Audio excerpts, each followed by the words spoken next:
Hi，我係陳老師。今集開始同大家講香港嘅歷史。香港島其實喺500幾年前嘅明朝咧，已經係一個轉口嘅商埠嚟㗎啦。不過當時仲未有西洋嘅百貨喺呢一度做轉運，淨係獨沽一味轉運附近嘅一啲土特產香料，所以市場嘅規模咧並唔算好大。而且當時市場嘅中心亦都唔喺今日嘅西環、上環、中環、東區、北角或者筲箕灣，而係喺港島南面嘅香港仔呢度，又叫做石排灣。就因為曾經有過市集，所以先至喺嗰度留低咗一條香港村，亦都有人稱為香港圍。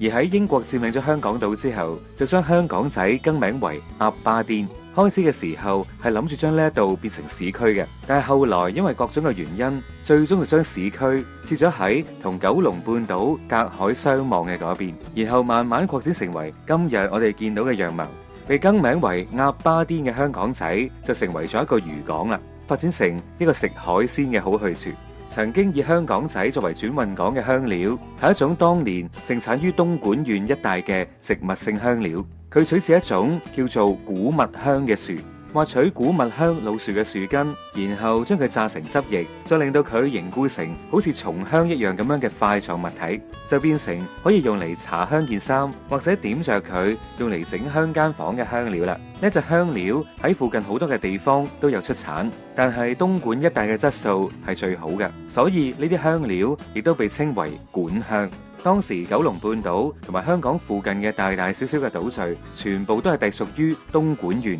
後來先至慢慢分治成為新安縣，最後又改稱寶安縣。基於上述嘅原因，東莞嘅名產香料就全部被運晒嚟港島嘅南邊啦。位於九龍嘅尖沙咀，舊稱叫做香埠頭，香料會經過香埠頭之後，再運到去石排灣嗰度裝船，然後用大眼雞船，亦即係嗰啲舊式嘅帆船仔，沿住海嘅北面運送去到各地。慢慢，石排灣就因為轉運香料而被稱為香港啦。喺石排灣入面，因為留低咗香港村、香港圍呢啲舊嘅地名，去到最後，成個島都被稱為香港。而時至今日，廣義上嘅香港已經包括埋九龍半島，去到深圳河以南嘅成個新界同埋離島啦。咁今集嘅時間咧就嚟到呢度差唔多啦。我係陳老師，得閒無事講下歷史，我哋下集再見啦。